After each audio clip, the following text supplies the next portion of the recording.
All right, let's just jump right in. What we're looking at today is this amazing collection of stories, spiritual teachings and fables that all seem to be pointing to the exact same profound secret.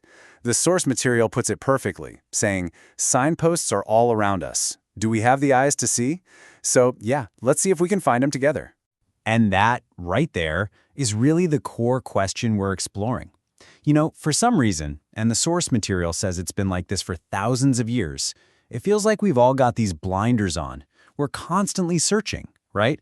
We're always running on that treadmill of life, but what are we actually looking for? So our journey is going to start with a story.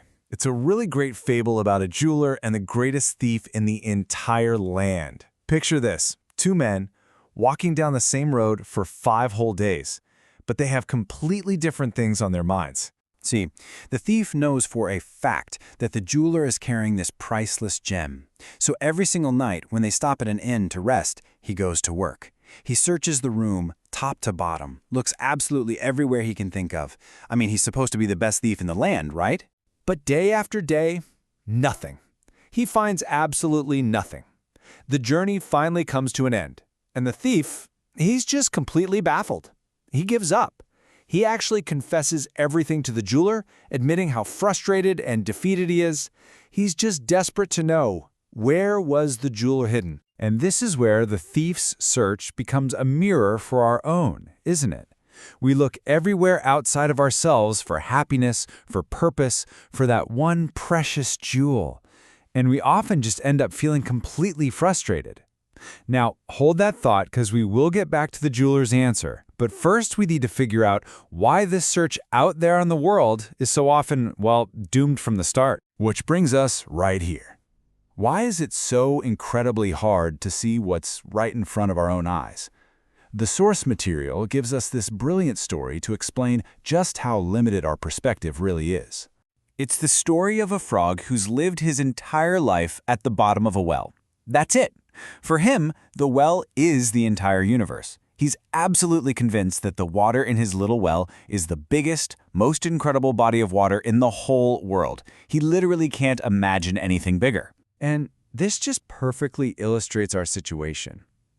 So, one day, a visitor tells the frog about this thing called the ocean. And when the frog is finally taken to see it for himself, he's just speechless. His entire world, his well, wasn't even a single drop compared to the vastness of the ocean. He was living in just a tiny fraction of what was real. And listen, this isn't just some nice metaphor. The source points out this mind-blowing fact. We physically perceive less than 1% of the light spectrum. Less than 1%. And yet we walk around completely convinced that what we see is the whole picture.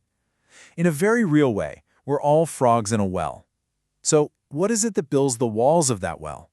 Well, one of the biggest walls, according to the teachings of Eckhart Tolle, is the ego. You know what I'm talking about, right? It's that constant voice in your head. It creates this false sense of me, this I that's all tangled up in thoughts and memories and beliefs. And it's never satisfied, it's always judging, always seeking, and it's just never at peace with the present moment. And then there's another one. Tolle calls it the pain body. Think of it like this energy field of old, unresolved emotional pain that we all carry around. A lot of the time, it's just dormant, but when something triggers it, boom, it takes over. It feeds on negative thoughts and makes us relive past suffering over and over, completely clouding our view of what's happening right now. And what drives all of this? Well, Eastern traditions have a great name for it, the monkey mind. It's that relentless internal chatter, just jumping from one thought to the next, from a worry to a desire, from the past to the future. It's just constant noise. And that noise prevents us from ever experiencing the stillness where the real truth is waiting. Okay, so we've laid out the problem, right? We're looking in all the wrong places, and we're basically trapped by our own minds. So now, let's get back to our story and find the solution. It's finally time to find out where that jeweler hid his precious gem. And the jeweler's answer is just so simple, it's beautiful. He looks at this frustrated thief and says that every single night he hid the jewel in the one place the thief would never, ever, in a million years, think to look, right under the thief's own pillow. And that, right there, is the secret. That's the whole thing. The treasure, the happiness, the peace, the fulfillment that we're all so desperately searching for out there in the world, it is, and it always has been, right here. It's inside of us. We just completely overlook it because we're so busy searching everywhere else. Okay, so knowing where to look is the first huge step, but how do you actually begin that journey inward? The source material we're drawing from highlights several amazing guides who basically offer different maps for this exact exploration. Let's meet a few of them. We've got Eckhart Tolle, who teaches us how to access the power of now. There's Ramana Maharshi, who offers this really direct path of self-inquiry. Baba Ram Dass, who famously reminds us to just be here now. And then you have the psychologist Carl Jung, who gives us a powerful framework for integrating all those hidden parts of ourselves through what he called shadow work. Let's start with Ramana Maharshi. His central practice is so simple it's almost deceptive, but it's incredibly profound. It's just this one persistent question: who am I? By turning this question inward, again and again, you start to dig past the mind and the body, looking for the real source of that I thought. He also taught this path of surrender, which he broke down into 3 stages. First, you offer up your actions to a higher power without getting personally attached to them. Next, you learn to accept whatever results come from those actions, good or bad. And then finally, the ultimate step is the surrender of the ego itself, that false sense of I. Then there's Carl Jung's idea of shadow work, which writers like Debbie Ford later popularized. Now, this isn't about getting rid of your dark side. It's actually the opposite. It's about bringing it into the light.